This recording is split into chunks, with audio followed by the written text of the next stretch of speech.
2014 पासून मी जालना विधानसभा मतदारसंघाची बांधणी केली, त्याची रचना केली. प्रत्येक गावामध्ये 1 बूथ 30 युथ. जालन्याची जागा शिंदे गटाला सुटली. आमच्या पक्षातील लोकांचा त्या ठिकाणी भ्रमनिरास झाला. ते भारतीय जनता पार्टीचे सर्व विधानसभा क्षेत्रातील सर्व पदाधिकारी कार्यकर्ते नाराजीचा सूर त्यांच्यामध्ये आहे. त्यांनी राजीनामा आमच्या जिल्हाध्यक्ष महोदयाकडे दिला. आज अजून 4 दिवसात जर काही घडामोडी होत असतील तर ही जागा निश्चितच आपल्याला सुटली पाहिजे. राजकारणामध्ये काही होऊ शकतं किंवा काही होऊ शकतं. ज्याला जालना शहराचा आणि मतदारसंघाचा विकासाचा अभ्यास आहे असा व्यक्ती आम्हाला अपेक्षित होता, परंतु ही जागा मित्र पक्षाला सुटली आणि त्याच्यामुळे हा नाराजीचा सूर आमच्या या पक्षामध्ये निर्माण झालेला आहे. शहराच्या विकासासाठी, मतदारसंघाच्या विकासासाठी राजकीय जोडे बाहेर काढून ठेवावे लागतात. दादा प्रदेशाचे अध्यक्ष होते भारतीय जनता पार्टीचे. त्या काळामध्ये दादाने जालना शहरासाठी अनेक सिमेंटचे रस्ते, जे की जवळपास त्या काळात 300 कोटी रुपये जालना शहरासाठी आले. एक पूल तोडला आणि दुसरे 2 नवीन पूल त्या ठिकाणी बांधले. अरे बाबा, आम्ही तर नेहमी म्हणतो की राजकारण राजकारणाच्या ठिकाणी झालं पाहिजे, समाजकारण समाजकारणाच्या ठिकाणी झालं पाहिजे. 9 वर्षे 5-10 वर्ष जालना शहर अंधारामध्ये होतो. आम्ही आणलेला निधी आम्ही केव्हाही आणि कधी तुम्हाला त्या ठिकाणी सांगू शकतो. काही लोक म्हणतात आम्ही आणलं. तर तुम्ही जर आणलं तर तुमचं सरकार ज्यावेळेस होतं त्यावेळेस तुम्ही मेडिकल कॉलेज आणायला पाहिजे होतं. कोणत्याही एका व्यक्तीने एखादं काम आणलं तर सगळेच्या सगळे लोक फक्त आणि फक्त श्रेयवादाची लढाई लढण्याचा. जालन्याचा जर विकास साधायचा असेल तर निश्चितच एक नवीन नेतृत्व जालन्याला जर मिळालं तर जालन्याचा विकास मला जर सर्वसामान्य जनता, मायबाप जनतेने जर त्या ठिकाणी भरभक्कम करून पाठिंबा जर दिला, 80% समाजकारण आणि 20% राजकारण. माझ्यासारखा सर्वसामान्य कार्यकर्ता 18 तास काम करतो आणि सर्वसामान्य जनतेला न्याय मिळवून देण्यासाठी तर सुद्धा राजकारणामध्ये तरुणांनी आलं पाहिजे. आज आपण आगामी विधानसभा निवडणुकीच्या पार्श्वभूमीवरती जालना विधानसभा मतदारसंघामध्ये भारतीय जनता पार्टीचं खंबीरपणे नेतृत्व करत असलेले भारतीय जनता पक्षाचे जालना जिल्हा उपाध्यक्ष भास्कर आबा दानवे यांच्यासोबत सविस्तर चर्चा करणार आहोत. नमस्कार आबा, एमएच जालना न्यूज मध्ये तुमचं सहर्ष स्वागत. आगामी विधानसभा निवडणुकीच्या पार्श्वभूमीवरती सध्या सर्वच राजकीय पक्ष असतील, संघटना असतील, या जोरदार तयारीला लागल्या आहेत. मग यामध्ये मोर्चे असतील, मेळावे असतील, सपाटच सुरू आहे. तर या संपूर्ण एकंदरीत तयारीमध्ये आपला काय रोल आहे? एकतर महाराष्ट्राच्या 288 जागेच्या आत्ता विधानसभेच्या निवडणुका सुरू झालेल्या आहेत. त्या अनुषंगानं राज्यामध्ये महाविकास आघाडी विरुद्ध महायुतीचं ह्या ठिकाणी आता सध्याचं सरकार आहे महायुतीचं आहे. राज्याचे मुख्यमंत्री एकनाथरावजी शिंदे, उपमुख्यमंत्री देवेंद्रजी फडणवीस, दुसरे उपमुख्यमंत्री अजितदादा पवार यांच्या माध्यमातून अत्यंत चांगल्या जनकल्याणकारी योजना राज्यामध्ये राबवत आहोत महायुतीच्या माध्यमातून. आणि म्हणून 2014 पासून मी जालना विधानसभा मतदारसंघाची बांधणी केली, त्याची रचना केली. गाव तिथं भारतीय जनता पार्टीची शाखा उघडली. प्रत्येक गावामध्ये 1 बूथ 30 युथ अशी भारतीय जनता पार्टीची जी काही बूथ रचना असती, ही बूथ रचना संघटनेच्या माध्यमातून मजबूत केली. आणि शहरामध्ये देखील प्रत्येक वार्डामध्ये भारतीय जनता पार्टीची शाखा आहे. प्रत्येक वार्डामध्ये आम्ही आता भारतीय जनता पार्टीच्या विस्तारीकरणामध्ये जवळपास ही महानगरपालिका झाल्यापासून महानगराध्यक्ष झाले आणि 10 मंडल प्रमुख, जसे तालुका अध्यक्ष असतो पक्षाचा, तसे 10 मंडल प्रमुख आम्ही शहरामध्ये केले. म्हणजे शहरामध्ये एकूणच 235 बूथ आहे जालना विधानसभा मतदारसंघामध्ये. मग 225 शहरामध्ये आहे आणि ग्रामीण भागामध्ये 111 बूथ त्या ठिकाणी आहे. आणि अत्यंत चांगली बांधणी पक्षाची त्या ठिकाणी केली. आणि म्हणून महायुतीच्या माध्यमातून भारतीय जनता पार्टीला जालना विधानसभा जागा सुटावी अशा प्रकारचं निवेदन, अशा प्रकारची मागणी आमच्या सर्व पदाधिकाऱ्यांनी, कार्यकर्त्यांनी पक्षश्रेष्ठी केली होती. पण काल जी काही यादी जाहीर झाली शिवसेनेची, शिंदे गटाची, जालन्याची जागा शिंदे गटाला सुटली. आणि भारतीय जनता पार्टीचं जे काही संघटन एवढं उभं राहिलं होतं, पक्षाचं काम मोठ्या प्रमाणात या ठिकाणी उभं राहिलं. सामाजिक दृष्टिकोनातून म्हणा, राजकीय दृष्टिकोनातून म्हणा, अत्यंत चांगलं काम भारतीय जनता पार्टीच्या पदाधिकाऱ्यांनी केलेलं असल्या कारणानं त्यांची एकच रास्त मागणी होती की ही जागा 2024च्या विधानसभेची जागा भारतीय जनता पार्टीला सुटली पाहिजे. परंतु तसं न होता ही आमच्या मित्र पक्षाला जागा सुटली. आणि काहीसा आमच्या पक्षातील लोकांचा त्या ठिकाणी भ्रमनिरास झाला. कालपासून आमचे भारतीय जनता पार्टीचे सर्व विधानसभा क्षेत्रातील सर्व पदाधिकारी, कार्यकर्ते, बूथ स्तरावरचा कार्यकर्ता सध्या तरी नाराजीचा सूर त्यांच्यामध्ये आहे. आज सकाळपासून मला बरेचसे पदाधिकारी, कार्यकर्ते येऊन भेटले. आपण आपल्या पद्धतीनं ही जालन्याची जागा जालन्याला सुटली पाहिजे अशा दृष्टिकोनातून आम्ही मागणी केली होती. तसं झालं नाही आणि म्हणून काही तर पदाधिकारी अनुसूचित जाती मोर्चाचा आमचा जिल्ह्याचा अध्यक्ष आहे अनिल सरकटे, त्यांनी राजीनामा आमच्या जिल्हाध्यक्ष महोदयाकडे दिला. म्हणजे अशा प्रकारची नाराजी स्वर त्यांच्यामध्ये दिसून येतो आणि म्हणून त्यांचं म्हणणं होतं आपली ही जागा सुटली पाहिजे. अजूनही आमचे म्हणजे आशाधारी लोक आहे की बा आज अजून 4 दिवसात जर काही घडामोडी होत असतील तर ही जागा निश्चितच आपल्याला सुटली पाहिजे. अशाच प्रकारचा सूर एकंदरीत भाजपच्या सर्व पदाधिकाऱ्यांचा त्या ठिकाणी आहे. आता तुम्ही जसं सांगितलं की आपल्या भारतीय जनता पक्षाचा या ठिकाणी लोकप्रतिनिधी निवडून यावा यासाठी संपूर्ण जे भारतीय जनता पक्षाचे समर्थक आहे ते आज कुठेतरी नाराज आहे. निश्चितच हे जे मी तुम्हाला मगाशी सांगितल्याप्रमाणे जे वातावरण तयार झालं, हा. आपल्या देशाचे माजी मंत्री रावसाहेब पाटील दानवे यांच्या माध्यमातून 2014 ते 2024 पर्यंत संपूर्ण जिल्ह्याचा लोकसभा मतदारसंघाचा मोठ्या प्रमाणात विकास झाला आणि ह्या विकासाच्या अनुषंगानं प्रत्येक गावामध्ये काही ना काही काम देण्याचं काम साहेबांच्या माध्यमातून झालं आणि ह्या कामाच्या आणि विकासाच्या अनुषंगानं अनेक कार्यकर्ते भारतीय जनता पार्टीशी त्या ठिकाणी जोडले गेले आणि मग भारतीय जनता पार्टीचं नेटवर्क एवढ्या मोठ्या प्रमाणात झालं आणि त्याचा एक जोडीचा भाग म्हणजे मला जालना विधानसभा मतदारसंघाचा एक प्रचार प्रमुख म्हणून आमच्या राज्यस्तरीय कमिटीकडून नेमण्यात आलं आणि या ठिकाणी अत्यंत चांगलं काम चालू असताना मग आपल्याला तिकीट मिळालं पाहिजे ही रास्त भावना होती प्रत्येक नागरिकाची, भारतीय जनता पार्टीच्या विचारधारेशी जोडणाऱ्या व्यक्तीची. प्रत्येक जणाचं म्हणणं हेच आहे की तुमच्यासारखा माणूस असला पाहिजे, तुमच्यासारखा चेहरा असला पाहिजे, ज्याला विकासाची जाण आहे, ज्याला जालना शहराचा आणि मतदारसंघाचा विकासाचा अभ्यास आहे असा व्यक्ती आम्हाला अपेक्षित होता. परंतु ही जागा मित्र पक्षाला सुटली आणि त्याच्यामुळं हा नाराजीचा सूर आमच्या या पक्षामध्ये निर्माण झालेला आहे.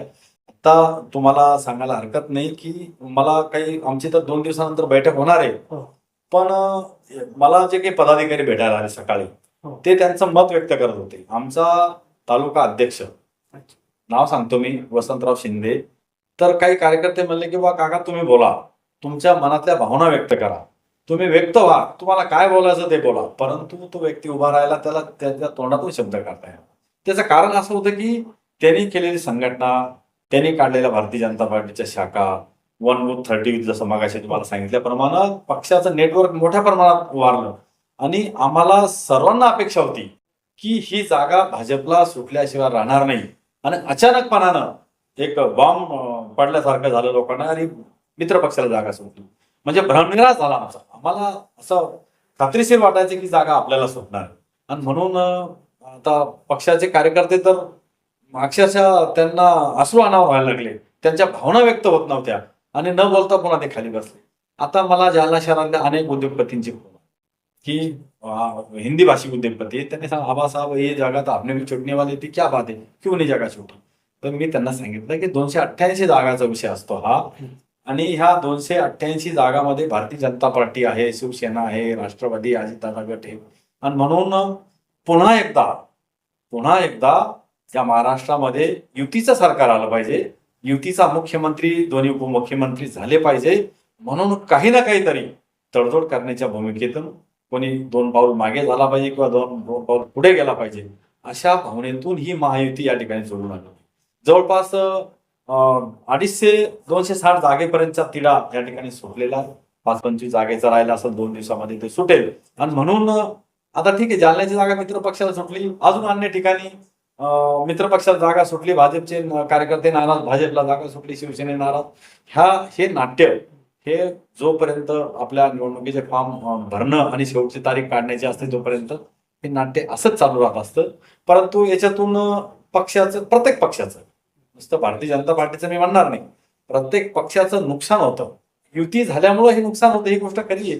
कारण भारतीय जनता पार्टीचे आज महाराष्ट्रामध्ये 105 आमदार निवडून आले. पुन्हा पक्षानं त्यांच्या कामाची पावती म्हणून त्यांना पुन्हा तिकीट त्या ठिकाणी दिले. ते 105 तर लोक निवडून येणार आहे, परंतु पुन्हा 288 - 105 जर केलं, 278 178 180 जागा पुन्हा पक्षाला स्वतंत्रपणानं त्या ठिकाणी लढायला मिळाल्या असतात आणि पर्यायानं 50% 60% जरी जागा निवडून आल्या असत्या, 50% जरी रिझल्ट लागला असता तर पुन्हा जवळपास 70-75 जागा ह्या निवडून आल्या असत्या. म्हणजे असं पक्षाचं स्वतंत्रपणानं जर निवडणुका लढल्या असत्या, आपापल्या लेवलला जर निवडणुका लढवल्या गेल्या असत्या, तर भारतीय जनता पार्टीचे 150 पेक्षा जास्त आमदार निवडून आले असते. 2014ला काय झालं की निवेदन पत्र देण्याच्या 2 दिवस बाकी राहिले होते फक्त. अच्छा. राज्यातल्या महाआघाडी तुटली, महायुती तुटली आणि स्वतंत्रपणानं प्रत्येक पक्षाच्या आताही तुम्हाला सांगतो, आता सुद्धा जरी महायुती झाली, जरी महाविकास आघाडी होण्याची शक्यता आहे, तरी सुद्धा प्रत्येक पक्षाच्या आपापल्या नेत्यानं, आपापल्या कार्यकर्त्यानं, आपापल्या जो कोणी दावेदार होता, जो कोणी इच्छुक होता, प्रत्येकाचे फॉर्म भरून ठेवलेले. कदाचित पुढच्या 4 दिवसात काही भूकंप होऊ शकतो, काही घडामोडी घडू शकतात. पुन्हा जर का 2014ची पुनरावृत्ती झाली तर आपापला पक्ष त्या ठिकाणी लढेल आणि भारतीय जनता पार्टीचे 155 पेक्षा जास्त आमदार तुम्हाला महाराष्ट्र राज्यामध्ये निवडून आलेले दिसतील.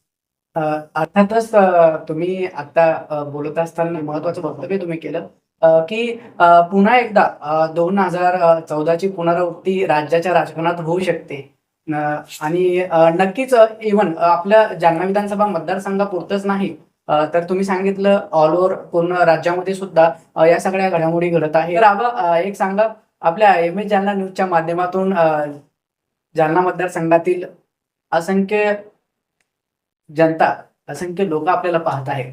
तर हे भारतीय जनता पक्षाचं नेतृत्व करत असलेला आमचा लोकप्रतिनिधी, अशी जनतेची असणारी भावना आपल्याबद्दलची. तर ह्या 2 ते 4 दिवसात जसं तुम्ही बोललात, ह्या 2 ते 4 दिवसात हा आमचा लोकप्रतिनिधी जर पक्षाने आदेश दिला की नाही आपल्याला युतीप्रमाणेच लढावं लागेल, किंवा पक्षाने आदेश दिला की स्वतंत्र निवडणुका लढवायच्या, हे दोन्ही मुद्दे बाजूला ठेवता आणि पक्ष बाजूला ठेवता जर केवळ जनतेसाठी, त्याचबरोबर तुमचे जे काही समर्थक आहे, सहकारी आहे, त्यांच्यासाठी तुम्ही काही वेगळा निर्णय घेऊ शकता का? त्या अनुषंगानं मी मागाशी तुम्हाला सांगितलं हा. की आता महायुतीमध्ये मित्र पक्षाला जागा सुटली, हा. ती जागा भारतीय जनता पार्टीला सुटायला पाहिजे होती. हम्म. तर मग आता काय निर्णय घ्यायचा, असा तुमचा थेट सवाल या हो, ठिकाणी आहे. हो.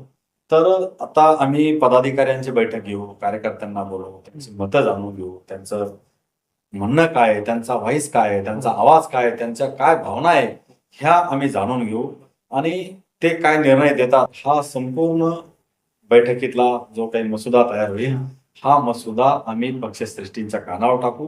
आणि शेवटी कसं असतं की तुम्हाला मी अगोदर सांगितलं की 2 पावले राजकारणामध्ये काही होऊ शकतं किंवा काही होऊ शकतं. हो. 2 पावले मागे जावं लागतं, 2 पावले पुढे जावं लागतं. आणि म्हणून जनभावना मानून घेऊ आम्ही लोकांच्या आणि कार्यकर्त्यांच्या, पदाधिकाऱ्यांच्या, पक्षश्रेष्ठींच्या कानावर टाकू आणि तो जो काही निर्णय देतील, पक्षश्रेष्ठी सांगतील त्या पद्धतीनं आपल्या राज्याच्या हिताचं जे काही गोष्टी घडतील चांगल्या, त्या अनुषंगानं आम्ही त्या ठिकाणी प्रयत्न करू. पक्षश्रेष्ठी सांगतील तो आदेश आमच्या सर्वांसाठी सरसंवाद त्या ठिकाणी असणार.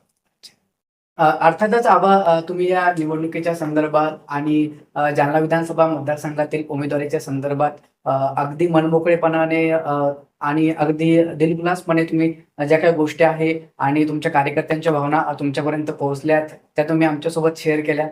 मागील विद्यमान आमदारांनी मागील 5 वर्षामध्ये कोणते असे कामं केले आहेत जे तुम्हाला एक लोकप्रतिनिधी म्हणून आवडले आहे? हे बघा, आता 2014 ते 2024 पर्यंत आपल्या देशाचे माजी मंत्री रावसाहेब पाटील दानवे केंद्र सरकारच्या माध्यमातून ज्या ज्या काही योजना लोकसभा मतदारसंघासाठी असतील, त्या संपूर्ण योजना जालना जिल्ह्यामध्ये आणण्याचा प्रयत्न दादांनी केलेला आहे. मी तुम्हाला योजना सांगितला तर जवळपास 1 तासही पुरणार नाही, परंतु दादा रेल्वे मंत्री होते. रेल्वे मंत्री असल्या कारणानं की ही गोष्ट खरी आहे की बाबा मी ज्या गावचं प्रतिनिधित्व करतो, ज्या लोकांनी 25 वर्ष मला खासदार म्हणून निवडून दिलं आणि देशाचं मोदी साहेबांच्या मंत्रिमंडळात मंत्रिपद म्हणून मिळालं रावसाहेब पाटील दानवे यांना, तर त्यांनी रेल्वेच्या अनुषंगानं खूप मोठा विकास जालना शहरामध्ये केला. रेल्वे स्टेशन 200 कोटी रुपये निधी आणून रेल्वे स्टेशनचा विकास त्या ठिकाणी केला. पीट लाईन, जसं आपण साध्या भाषेत जर म्हणलं तर गॅरेज ज्याला म्हणतो, आपल्या जालना शहरातून देशामध्ये अनेक मोठमोठ्या शहरामध्ये रेल्वे धावतात. मग जालनापासून पटनापर्यंत छपऱ्याला गाडी जाते, जालना टू तिरुपती गाडी जाते, जालना टू मुंबई आहे, जालना टू पुणे आहे, जालना टू सुरत ला आहे, जालना टू ओखा रामेश्वरम गाडी जाते. अशा अनेक गाड्या जालना शहरातून जातात. ह्या गाड्या लांब पल्ल्याच्या गाड्या आहेत.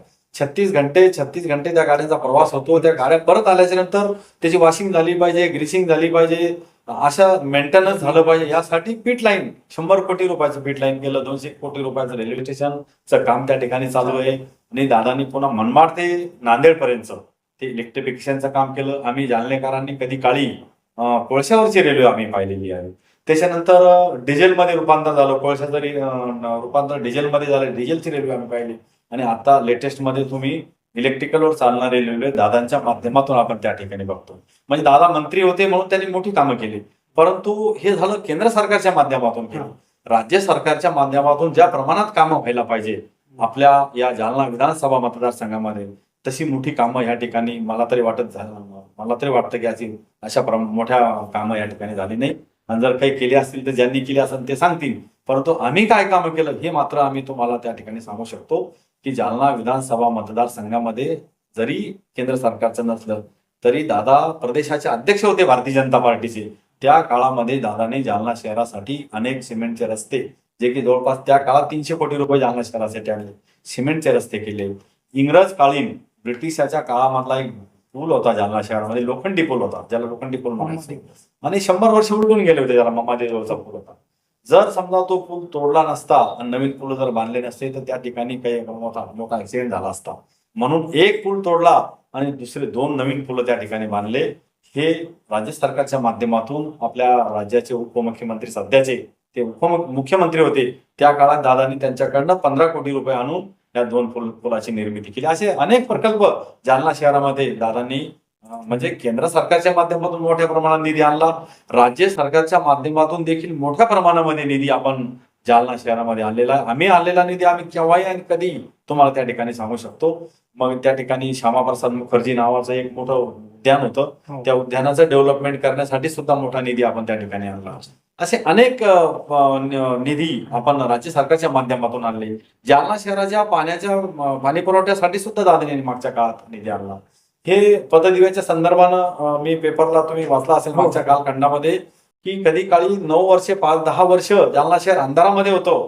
तत्कालीन काँग्रेसचे नगराध्यक्ष वगैरे होते आणि मग शहराच्या लाईट म्हणजे दिवाबत्तीचं बिल भरण्यासाठी नगरपालिकेकडे पैसे नव्हते.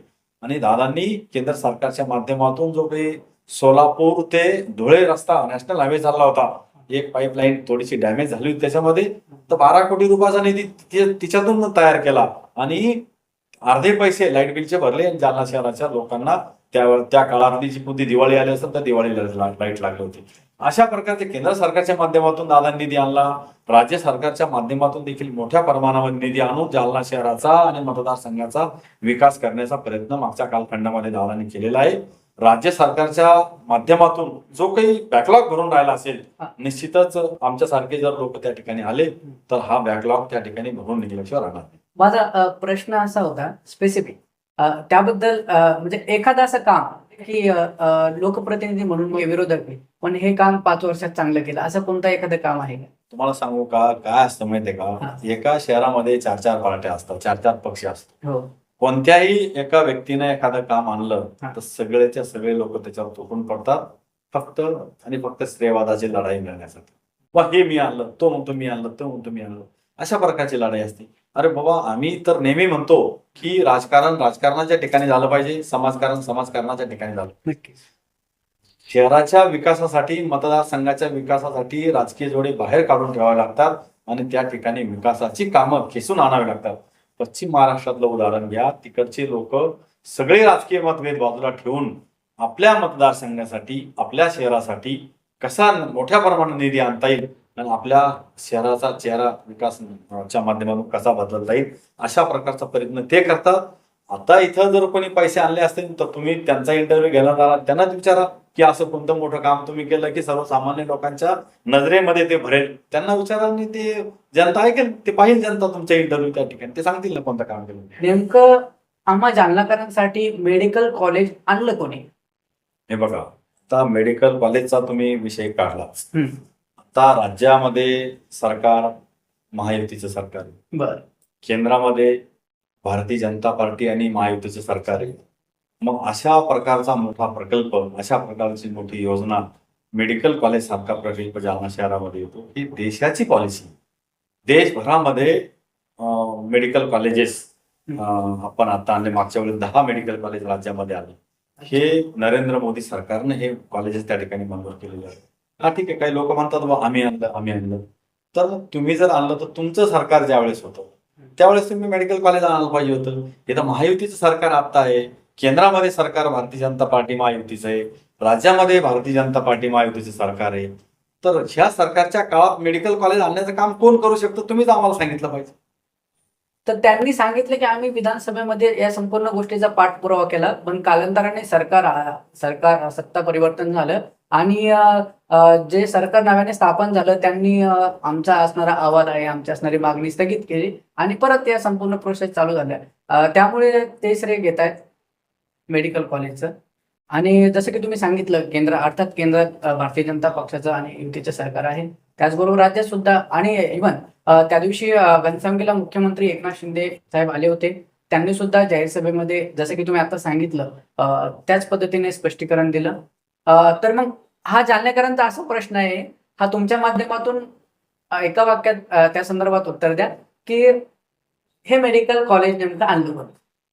हे बघा, खऱ्या अर्थानं जालना जिल्ह्याचं, जालना शहराचं आणि मतदारसंघाचं आरोग्य चांगलं राहण्यासाठी एकदाचं मेडिकल कॉलेज जालना शहरामध्ये आलं याचा आनंद सर्व जालनेकरांना आहे. हे वेगळं सांगण्याची गरज नाही. मेडिकल कोणी आणलं, सरकारवर भारतीय जनता पार्टी, खाली भारतीय जनता पार्टी महायुतीचं सरकार आहे. कोणी आणलं हा वेगळा प्रश्न विचारण्याचा तसा या ठिकाणी प्रश्न येत नाही. मेडिकल कॉलेज आला याचा सर्वांना आनंद झाला पाहिजे. आम्ही होतो त्या मेडिकल कॉलेजचा, पत्रकार परिषद आम्ही घेतली. आता समजा तुम्ही आता डिरेक्टली जर बोलायचं झालं तर मग ठीक आहे, जो कोणी लोकप्रतिनिधी असतो त्याचं कामच आहे आपला व्हाईस तिथं सदनामध्ये मांडायचं. विधान भवनात ते आमदार बोलले असतील की आमच्या शहरात मेडिकल कॉलेज मागणी केली असेल, परंतु मंजुरीचं काम मग त्या काळात पण व्हायला पाहिजे होतं. जे की आता भारतीय जनता पार्टी आणि महायुतीच्या सरकारच्या काळामध्ये मेडिकल कॉलेज आलं, मेडिकल कॉलेज सुरू त्या ठिकाणी झालं. याचा आनंद जालनेकरांना आहे की मेडिकल कॉलेज एकदाच जालना शहरामध्ये आलं. एवढ्यावर थांबलं नाही आपलं मेडिकल कॉलेज. आपल्या देशाचे माजी मंत्री रावसाहेब पाटील दानवे मुंबईला आता आपले आरोग्य मंत्री केंद्राचे जे.पी. नड्डा साहेब यांना भेटले आणि त्यांना सांगितलं की साहेब हमारे जालने का मेडिकल कॉलेज का सब्जेक्ट है. तर त्यांनी त्यांना बोलावलं. दिल्लीला गेल्याच्या नंतर जे.पी. नड्डा साहेबांनी त्यांच्या डिपार्टमेंटच्या सर्व HODs सर्व अधिकाऱ्यांना बोलावलं, त्याची मीटिंग घेतली की भाई जालने काही नाही, जालन्याच्या सोबत इतर राज्यामधले जे काही 10 मेडिकल कॉलेजेस यांना सुद्धा मंजुरी त्या ठिकाणी दिली. 800+100 असे 900 सीट्स दादांच्यामुळं आणि जे.पी. नड्डा साहेबांच्यामुळं त्या ठिकाणी मिळाल्या. त्याच्यामधलं हे जालना शहरातलं एक मेडिकल कॉलेज. मग ते एक आनंद आहे, सर्वांना खुशी आहे. जालना शहरात मेडिकल कॉलेज मागे यायला पाहिजे होतं खरं म्हणजे, पण ते दुर्दैवानं आलं नाही, ते आता आलं. अजून एक महत्वाचा प्रश्न आहे. आपल्या जालना शहराला महानगरपालिका मंजूर होऊन भरपूरचा कालावधी झाला आहे. सध्या आयुक्त त्या संदर्भात काम करत आहेत. अर्थातच निवडणुका न झाल्यामुळे आयुक्त आहेत. तर आबा नगरपालिका आणि महानगरपालिका होण्या अगोदर जालन्याचा विकास, महानगरपालिका झाल्याच्या नंतर जालन्याचा विकास, या संदर्भात काय बोलाल? हे बघा, पूर्वीच्या काळात जालन्याची नगर परिषद होती. नगर परिषदेचं रूपांतर महानगरपालिकेमध्ये झालं. नगर परिषद म्हणलं की थोडं म्हणजे कार्यक्षेत्र त्याचं कमी असतं आणि महानगरपालिका म्हणलं तर थोडं व्यापक स्वरूप त्याला मिळतं. आयुक्त दर्जाचे, IAS दर्जाचे अधिकारी त्या ठिकाणी येतात. व्हिजन मोठं असतं, विजनरी मोठी असते आणि मग त्या अनुषंगानं मोठा निधी अनुदान शासनाच्या वतीनं महानगरपालिकेला मिळत असतं. महानगरपालिका म्हणलं तर त्याचा FSI वाढून जातो. मोठमोठे रस्ते होतात, मोठी उद्यानं होतात, पिण्याच्या पाणी पुरवठ्याची योजना असू द्या आणि विस्तारीकरण जे होतं शहराचं, महानगरपालिका जे काही क्षेत्र असतं याच्यामध्ये मोठा विकास होऊ शकतो. परंतु जालन्याचं नगर परिषदेचं रूपांतर महानगरपालिकेत मला वाटतं 5-7 महिने झाले असतील आता. तर खऱ्या अर्थानं महानगरपालिका जवळपास 1 वर्ष झालं. महानगरपालिका झाल्याच्या नंतर त्या शहराचा दर्जा त्या ठिकाणी वाढतो. मोठमोठाले उद्यानाचे विकास त्या ठिकाणी होऊ शकतो आणि शाळा असेल, कॉलेजेस असेल, मोठमोठाले मॉल्स असतील. बायपास तर आमच्या जालना शहराला पूर्वीच्याच काळामध्ये झालेला आहे. युती सरकारच्या काळात तो बायपास झालेला आहे. म्हणजे महानगरपालिका म्हणलं की एक डोळ्यासमोर चित्र मोठं दिसते, मोठं शहर. मेट्रोप्लेन सिटी. आणि म्हणून हळूहळू तो महानगरपालिकेच्या अनुषंगाने जालना शहराचा विकास झाल्याशिवाय राहणार नाही. त्यासाठी मात्र एक व्हिजन असलं पाहिजे, विजनरी नेता असला पाहिजे. म्हणून सर्वसामान्य जनतेचं आता असं म्हणणं आहे जालना शहराच्या, की जालन्याचा जर विकास साधायचा असेल तर निश्चितच एक नवीन नेतृत्व जालन्याला जर मिळालं तर जालन्याचा विकास झाल्याशिवाय राहणार नाही. महानगरपालिका संदर्भात अगदी समंजसपणाने असतील किंवा नक्कीच तुमचा संपूर्ण राजकीय अभ्यास आहे आणि तुम्ही सक्रिय राजकारणात आहात. त्यामुळे तुम्ही अगदी ज्या पद्धतीने या प्रश्नाचं उत्तर दिलं ते खूप महत्वाचं आहे.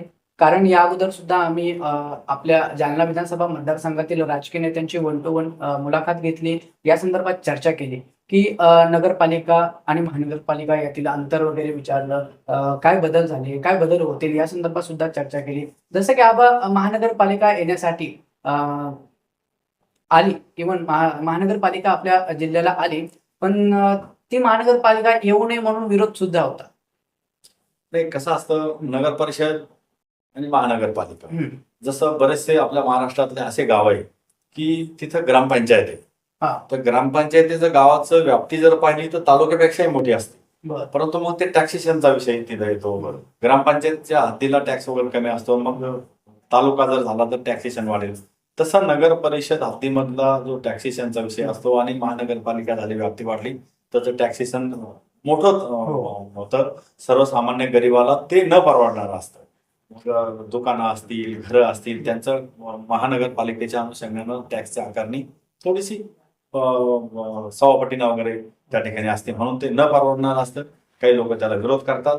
काही लोकांना असं वाटतं की महानगरपालिका जर झाली तर ज्यांचे काही पारंपरिक बिझनेस असतात शहरातले ते स्थलांतरित होतील, बाहेर जातील, बायपास होतील, मोठमोठ्या रस्ते. म्हणजे ऍडव्हान्टेज आणि डिसएडव्हान्टेज. नगर परिषद असली तरी ओके आणि महानगरपालिका झाली तरी चांगली गोष्ट आहे असं काही लोकांना वाटतं. पण मतांतरे असतात त्याच्यामध्ये, दोन्ही असतात. फायदा पण होतो आणि तोटाही होऊ शकतो. परंतु मी त्या मताचा आहे, नगर परिषद असणं आणि महानगरपालिका होणं, मी कधी त्या बाजूने नाही की महानगरपालिका झाली. शहराची व्याप्ती निश्चितपणाने वाढते, शहराकडे पाहण्याचा दृष्टिकोन बदलतो.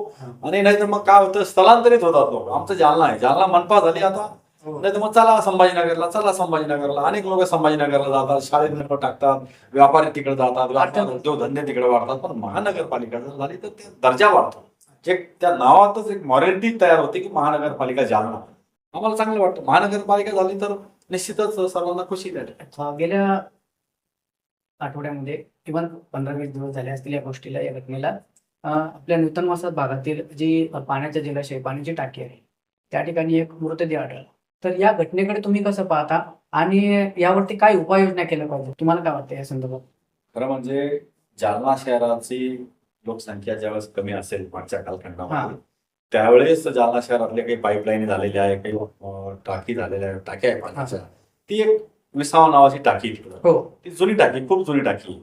आणि मग घाणेवाडीचं पाणी जालना शहरामध्ये यायचं आणि पैठणचं पाणी मागच्या कालखंडामध्ये आलेलं आहे. तर याच्यामध्ये सुधारणा, ती जुनी जी सिस्टीम आहे, जुनी सिस्टीम झाली. आणि म्हणून आता आपले माजी मंत्री रावसाहेब पाटील दानवे यांच्या माध्यमातून आपण आता जवळपास 72 कोटी रुपये आता आणले 6 महिन्यापूर्वी. त्याची निविदा झाली, त्याचं काम चालू झालं. जे घाणेवाडीचं पाणी जालना शहरात यायचं, ज्यावेळेस 50,000 लोकसंख्या जालना शहराची होती, बाय ग्रॅव्हिटी पाणी जयेश कॉलेजच्या पाठीमागे येत होतं. तर आता त्या जल शुद्धीकरणचं जे काही फिल्टर बेड आहे तिथलं, त्याच्यामध्ये सुधारणा व्हायची. जुनं इंग्रजाच्या काळातले फिल्टर बेड होते ते सगळे काढून नव्यानं त्या ठिकाणी फिल्टर बेडची योजना झाली पाहिजे. नवीन टाक्या, पाणी शहराच्या पिण्याच्या पाण्यापुरवठ्या टाक्या झाल्या, ती पाईपलाईन जुनी काढून नवीन करण्याचं झालं. अद्यावत योजना जर आली तर अशा प्रकारच्या दुर्घटना त्या ठिकाणी होऊ शकत नाही. हे तर दुर्दैवानं झालेली घटना आहे. कारण जुनी टाकी असल्यामुळे तिला कदाचित कंपाऊंड वॉल नसेल, तिथं सिक्युरिटी नसेल. तर आम्ही तात्काळ त्यावेळेस आयुक्तांना वगैरे बोललो की जरी जुन्या असल्या तरी आपली सिक्युरिटी तिथं असली पाहिजे. ते ढापे वगैरे असतात, त्याचे झाकणं असतील वरचे पाण्यात टाकायचे, ते दुरुस्त करण्याची आवश्यकता त्या ठिकाणी. एखादा अननोन व्यक्ती वरती जाऊन, आता कोणी रेल्वे खाली जातो, कोणी काही आत्महत्या करण्याचा प्रयत्न लोक करतात, तर ते अननोन घटना झाली, दुर्दैवी घटना झाली, ती अशा घटना नाही व्हायला पाहिजे. आणि मग बरं झालं ते फार लवकर लक्षात आलं, नाही तर फार मोठा अनर्थ त्या ठिकाणी घडू शकला असता. ह्या सर्व गोष्टीमध्ये सुधारणा होण्यासाठी आपण पैठणचं पाणी जालना शहरामध्ये आणलं, घाणेवाडीचं पाणी जालना शहरामध्ये आणलं, डिस्ट्रीब्युशनचंही काम मोठ्या प्रमाणात झालं. 13 टाक्या झाल्या जालना शहरामध्ये. त्या काळात 144 कोटी रुपये आणलेले महायुतीचं सरकार असताना. म्हणजे आता हा बदल घडत चाललाय आणि हे बदलाच्या अनुषंगाने जालना शहर आणि लोकसभा आपला जालना विधानसभा मतदारसंघ चालू आणि म्हणून लोकांनाही वाटतं आता बदलच झाला पाहिजे. सगळ्या गोष्टीमधला बदल आता होणं अपेक्षित आहे. जालनेकर अशा नजरेनं ज्या काही लोकांना विकासाची जाणीव आहे असं लोकांच्याकडे ते पाहतात. या संदर्भात तुम्हाला आणखीन एक महत्वाचा प्रश्न विचारायचा आहे. आतापर्यंत एक लोकप्रतिनिधी म्हणून तुम्ही सुद्धा नक्कीच जालना विधानसभा मतदारसंघातील संपूर्ण जनतेच्या संपर्कात आहात. त्यांच्यासोबत फेस टू फेस तुम्ही इंटरॅक्ट होता, त्यांच्यासोबत बोलता, त्यांचे प्रश्न असतील, समस्या असतील ते तुम्ही जाणून घेता. तर मागील 5 वर्षामध्ये किंवा इव्हन आतापर्यंत जालन्याच्या जनतेचे कोणते असे मूलभूत प्रश्न आहेत, कारण जनता तुमच्याकडे एक लोकप्रतिनिधी म्हणून पाहते, तर कोणते असे प्रश्न आहेत जे सुटले नाही, जे मार्गी लावले नाही आतापर्यंत पुढाऱ्यांनी असेल किंवा आतापर्यंत जे काही सत्ताधारी असतील त्यांनी? इव्हन जर या निवडणुकीमध्ये, या विधानसभा निवडणुकीमध्ये, आता जसं की तुम्ही सांगितलं 4 दिवसात काही होऊ शकतं, जर आमच्या चॅनलच्या माध्यमातून जालना विधानसभा मतदारसंघातील लोक तुम्हाला पाहत आहेत, जर या जनतेने मी एक जालनाकर म्हणून तुम्हाला हे बोलतोय, जालना विधानसभा मतदारसंघातील जनतेने या तुमच्या बाजूने जर या निवडणुकीमध्ये कौल दिला, मी डायरेक्टली बोलतोय तुमच्यासोबत, जर कौल दिला तर मागील कालावधीमध्ये जालना शहरातील, जालना मतदारसंघातील कोणते असे प्रश्न आहेत जे तुम्ही मार्गी लावणार आहात आणि कोणते असे प्रश्न आहेत जे कोणतं असं तुमचं विजन आहे की जे तुम्ही आमच्या माध्यमातून जनतेला सांगू इच्छिता? बघा, जालना विधानसभा मतदारसंघामध्ये प्रामुख्याने जालना शहरामध्ये अनेक प्रश्न, अनेक विकासाची कामं अशी आहे की ती रखडून पडलेली आहे. मला असं वाटतं की जवळपास 10-12 वर्षापासून बघतो मी जालना शहरातले अनेक लोकांचे कुटुंब त्या महात्मा फुले मार्केट जे आहे की नेस्तानाबूत झालं, पाडून टाकलं. बरेच 12-15 वर्ष झाले. ते व्यापारी मालक दुसऱ्याच्या दुकानात नोकर म्हणून काम करायला लागला आणि ते महात्मा फुले मार्केटची अजून पुनर्बांधणी त्या ठिकाणी झाली नाही. मला जर सर्वसामान्य जनता, मायबाप जनतेने जर त्या ठिकाणी भरभक्कम पाठिंबा जर दिला, आमच्यासारखे लोकप्रतिनिधी त्या ठिकाणी झाले, सगळ्यात पहिलं काम जर कोणतं करेन तर महात्मा फुले मार्केटचं बांधकाम त्या ठिकाणी करेल. आणि जे लोक बेरोजगार झाले, जे लोक त्यांना दुकानं राहिलेली स्वतःच्या मालकीच्या, अनेक दिवसापासून जे दुकानं हिरावून बसले, अशा लोकांना त्या ठिकाणी दुकानं मिळवून देण्याचं काम मी मोठ्या त्या ठिकाणी करेल. कारण ज्वलंत प्रश्न येतो जालना शहरातला. लोक त्या ठिकाणी खूप परेशान झाले लोक आहे. अनेक वारंवार लोकांनी चक्रा मारल्या, मंत्रालयापर्यंत लोक गेले, कोर्टापर्यंत जाण्याची लोकांनी भाषा वापरली, परंतु ते बांधकाम अद्यापपर्यंत त्या ठिकाणी झालं नाही. म्हणून महात्मा फुले मार्केट हे जालना शहरातलं वैभव आहे. मोठी इमारत होती त्या ठिकाणी आणि म्हणून ती मोडकळीस आलेली इमारत त्या ठिकाणी पाडण्यात आली. परंतु नवीन इमारतीचं बांधकाम अद्यापपर्यंत या 10-15 वर्षापर्यंत पासून त्या ठिकाणी झालं नाही. ते काम व्हायला पाहिजे असं माझं वैयक्तिक मत त्या ठिकाणी आहे. अच्छा. तर तुम्ही सांगितलं जालनाकरांचा जो ज्वलंत प्रश्न आहे तो तुम्ही मार्गी लावणार असं तुम्ही आता नुकतंच सांगितलंय. आणि त्याच अनुषंगाने अजून एक प्रश्न आहे जो अनेक वर्षापासून पेंडिंग आहे. तो प्रश्न आहे PR कार्ड. खरं तर आमच्या चॅनलच्या माध्यमातून आम्ही PR कार्डचा मुद्दा उचलून धरला आहे. आणि तर त्या संदर्भात तुम्ही काय बोलाल? कारण आतापर्यंत प्रत्येक निवडणुकीमध्ये, प्रत्येक विधानसभा निवडणुकीच्या जाहीरनाम्यामध्ये प्रत्येक पुढाऱ्याच्या, प्रत्येक पक्षाच्या असेल, कोणत्याही पक्षाच्या असेल, प्रत्येक उमेदवाराच्या जाहीरनाम्यामध्ये तो प्रश्न येतो की आम्ही निवडून आल्यानंतर PR कार्डचा प्रश्न मार्गी लावणार. तर या संदर्भात तुम्ही काय बोलाल? निश्चितच PR कार्डचा जालना शहरातला गेल्या अनेक दिवसापासूनचा जुना प्रश्न आहे.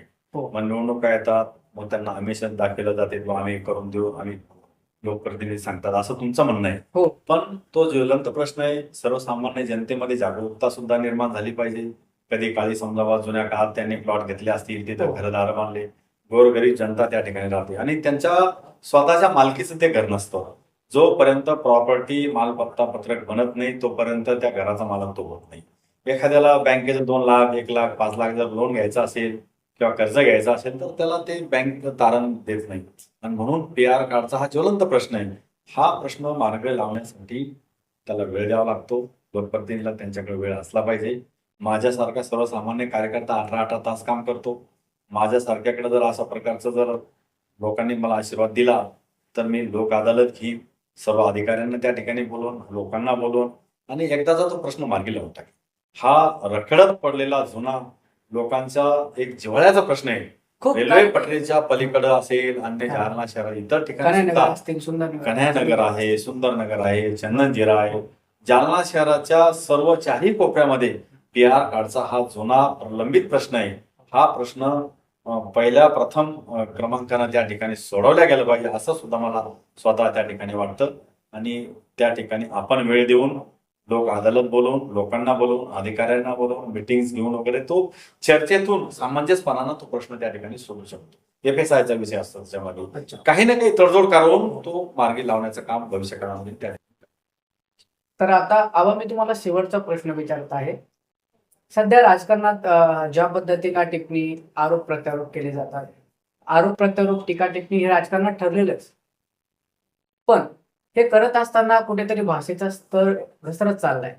त्यामुळे काय होतंय, जे काही नवीन तरुण असतील, तरुणी असतील, युवक युवती असतील, त्यांना राजकारणात यायचं आहे, पण हे सगळं चित्र पाहतात कुठेतरी वाटतंय नको, हे राजकारण नकोय. संपूर्ण तरुण वर्गासाठी तुम्ही एक काय संदेश द्या?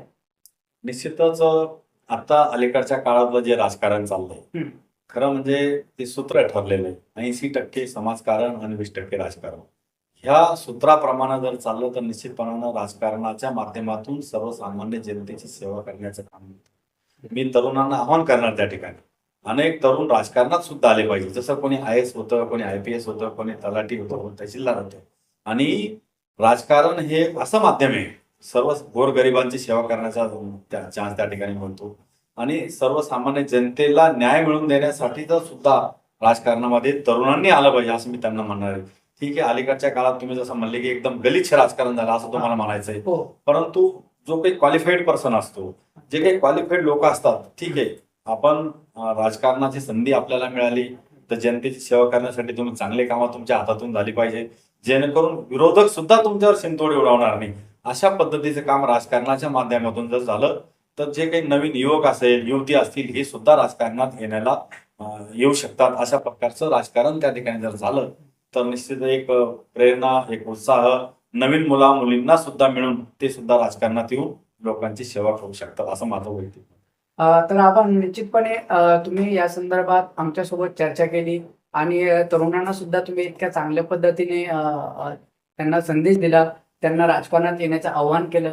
त्याचबरोबर राजकारणाकडे कशा नजरेने पाहिलं पाहिजे या संदर्भात तुम्ही वक्तव्य केलं. तर त्यामुळे निश्चितपणे जालना विधानसभा मतदारसंघातील जनता तुमच्याकडे ज्या एक लोकप्रतिनिधी म्हणून पाहते, त्यातील त्यांच्या मनातील जे स्थान आहे, या मुलाखतीच्या माध्यमातून तुम्हाला विचारलेले प्रश्न असतील, त्यावरती तुम्ही दिलेली उत्तरं असतील या माध्यमातून, आणि तुम्ही जो आता तरुण वर्गाला संदेश दिला या माध्यमातून निश्चितपणे तुमच्याबद्दलचा त्यांच्या मनातील आदर हा वाढलेला आहे. तुम्ही जे काही आम्हाला जालनाचे ज्वलंत प्रश्नावर तुम्ही एक प्रकाश टाकण्याचं काम त्या ठिकाणी केलं. जालना MH न्यूजच्या माध्यमातून मी पुन्हा एक नवीन मतदारांना एक संदेश तुमच्या माध्यमातून देऊ शकतो की मतदान करणं हा आपला हक्क असतो आणि आपण तो येणाऱ्या 20 नोव्हेंबरला आपल्या मतदानाचा हक्क त्या ठिकाणी बजवावा आणि आपल्या मतदारसंघाचा विकास करून घेण्यासाठी एक चांगले लोकप्रतिनिधी आपल्याला निवडायचे आहे. तर तो मतदानाचा हक्क हा पवित्र हक्क असतो आणि तो हक्क आपण मिळवला पाहिजे. अशा प्रकारचा संदेश सुद्धा मी जालना न्यूजच्या माध्यमातून युवकांना त्या ठिकाणी देऊ शकतो. अत्यंत चांगला जालना शहरातले ज्वलंत प्रश्नावर तुम्ही प्रकाश टाकण्याचा प्रयत्न केला. निश्चितच तुमचं मनापासून मी स्वागत करते. जालना न्यूजला लाईक करा आणि सबस्क्राईब करा.